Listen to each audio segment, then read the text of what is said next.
George, how can you be tired? You've literally done nothing today. Literally, you have done not one. Oh, you are performing for the camera. Come on.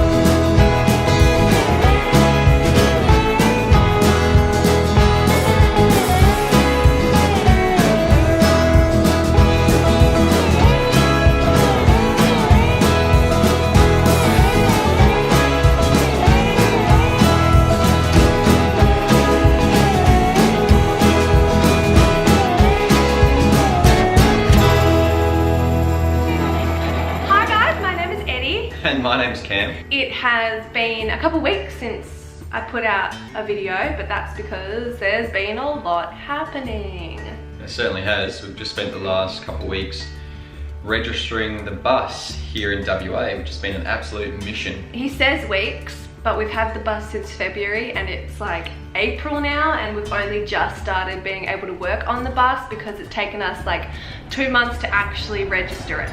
So we wanted to sit down with you guys and kind of tell you about all the red tape we came across while in the process of getting the bus registered in WA. So for those that don't know, we bought our Toyota Coaster in South Australia, but we live in Perth in Western Australia.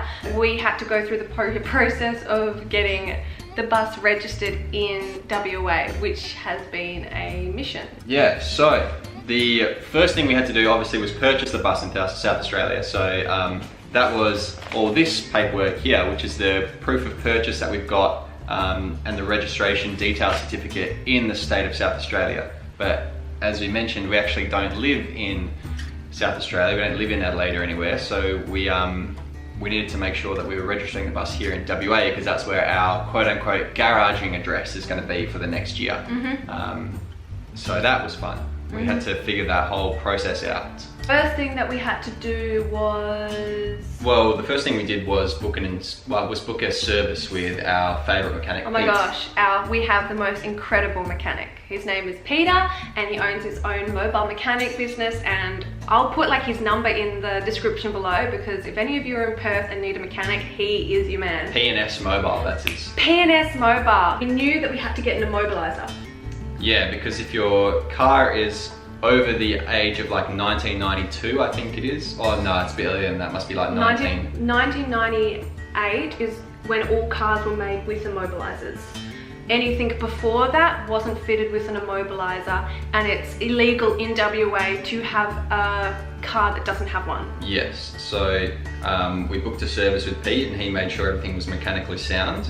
And then after that we had to get, because we couldn't drive it legally in WA, we had to get a temporary moving permit to drive the bus down to get this immobiliser fitted, which, because the bus is 24 volt, took a couple extra days than anticipated and about twice as much money than we thought it would, because they don't sell a lot of 24 volts. They have to be like shipped in, custom ordered. So I think the immobiliser cost $465, something like that. It was a lot more than we thought it was going to be, but what can you do? But the guy also managed to fix our brake lights as well, which were having a bit of a glitch. And then we knew that we were going to have to book the bus in for an inspection, which is essentially known as taking the car over to the pits, where they were going to basically look at the car top to bottom and say, yep, your car's or our bus is in good enough condition for you to get it re-registered, or actually just registered in WA, or no, it's not good enough, you have to do all these little things. Now we were pretty hopeful, probably overly hopeful. Yeah, I mean, we knew it was an old bus, but as Pete had said to us, there was nothing mechanically wrong with the bus. It was all these aesthetics, which Pete did warn us about, to be fair, but we didn't realise how picky this guy would be that was inspecting the bus for roadworthiness. So $135 later, I believe it cost to get us inspected. We failed the first inspection for things like missing 2 side reflectors, for having a side view mirror that was too wobbly, for the plate lights being too dim. They weren't broken and anything like that, they were just too dim. Yeah, they were too dull, yeah. There was something inside the bus shaking, the aircon wouldn't turn off. We had to get a couple of tires replaced. Yep. We had to make sure there was no rattling in the steering wheel. Yeah. Oh, the funniest part is the guy who was inspecting our bus didn't believe that it was under 4.5 tons, which is what it needs to be, under 4.5 tons if you are going to have a normal car license. Now, we knew that our bus was under 4.5 tons because the model of our bus at full weight with all the seats was 4.375 tons. And it's written literally on a metal inscription inside the bus. It was on all the paperwork, and also when we looked online at that model of the bus, that was the industry weight given. So he picked an argument with us from the moment we got there, saying that he wasn't going to inspect the bus because it was definitely overweight. Yeah, even though we had paperwork saying that it was the correct weight, and even though the actual plate on the engine said that it was the correct weight, he was still trying to pick an argument with us. So we knew from that moment when we first got there that it probably wasn't going to pass. yeah, we thought he was going to be one of those type of people. So after it got rejected, which at the time I was hella devastated about. Which you get one of these, which has a big fail there down the bottom. I don't know if you can see that, but yeah, you get a certificate of inspection that says you either failed or you passed. And then you get a list of everything that needs to be fixed before you can have it re-inspected within the month. Yeah, known as a rectification list. Yeah, we got everything replaced, and then we got it re-inspected. Well, yeah, we had to go and get it weighed to get an official tear weight ticket. Which literally, when we weighed it, it weighs 2.88 tons now, because we ripped all the seats out of it, obviously. So far under 4.5 tons. Yeah, and then we also had to get new tires, which were $265 each, which was fun. We had to get 2 of those, and we probably need to get a couple more.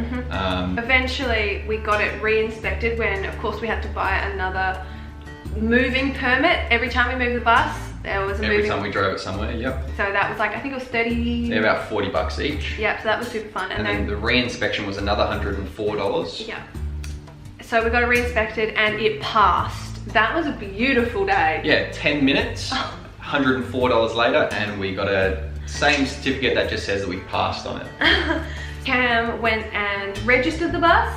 Yeah, I went and lodged all the paperwork. So I went to the Department of Transport, the local office in Perth, and I had to take a couple of forms with me, but they really only wanted the application to license the vehicle, and they wanted proof of purchase, they wanted proof of identification from me, and then they also wanted a certificate saying that it had passed, so they wanted an inspection certificate. And that was pretty much it. The lady was actually really okay about it. She was just like, yeah, as long as you've got all your paperwork, we'll just handle it once, and we'll get your plates, and you can pay for everything up front, and you're good to go. So exciting, because it had taken us like 2 months to go through this whole process of getting it to the point where we could actually start ripping stuff out of it, which we wasted no time in doing. I think it passed, and that afternoon Cam was in the bus. We were ripping everything out. Yeah, that's when I started taking out all the air conditioning, all the shelving. Yeah, started just ripping up the walls as much as I could get out with my bare hands. Yeah, so in regards to how we're doing with the bus now, the last week and a half, so Cam removed the aircon unit, the walls, the ceiling, the insulation, lights, the speakers, 2 heaters. We took out the floor. Now, the reason why we took out the floor is because the bus is from 1992 and it is old and it is dusty and a little rusty, and we really wanted to kind of start from scratch. We spent the next few days like chiseling all this rust and all this extra wood off the chassis of the bus. And then once we had like this chassis that was available to us, we gave it a good scrub and a good clean, and then we primed it with some primer, some spray primer, and then we just painted the whole thing with epoxy enamel just to make sure that the rust that was already there, that we chipped away at,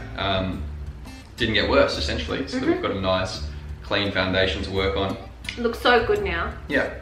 So the next step is to redo the subfloor. So it's been going really good, but I think we just wanted to really sit down and really talk about like the red tape, which people don't necessarily talk about when they're doing bus conversions, especially if you buy a bus that is in a different state to where you live. And something we've also recently realized is that every state has different registration rules. So WA has the strictest rules in regards to all the little things that you have to have that a lot of other states don't require. Same thing goes for if and when you get your bus re-registered as a motorhome.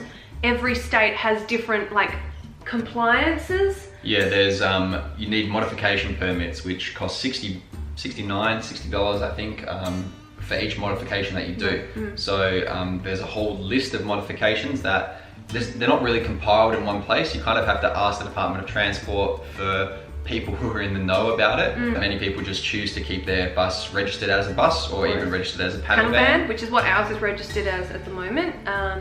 But we were just stoked to get it registered in the first place because it has been such a process of, you know, these little things that just add up. So yeah, so that's a bit of an update from us in regards to how we're doing with our bus conversion. We're really enjoying it. Yeah, it's fun. The red tape's out of the way now, so all the paperwork's done. Yeah. Which is fantastic. That's probably the hardest part. Yeah, it felt never ending. If you have any questions about anything specific that we've done with the bus or need any advice, please just like comment below or message us, because we are so keen to help. We've been super fortunate and had so much help from these incredible people who are going on the same journey as us and might be a few steps ahead of us. But yeah, until next time, we'll see you guys later.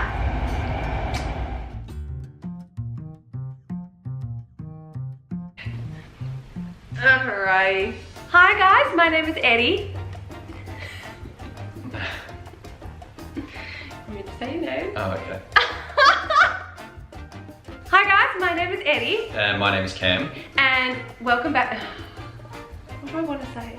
Cam. I don't know what to say. I get really anxious around you. Around me? I know, because I always want to be really good. Oh my god. Okay. I'm ready this time. Okay.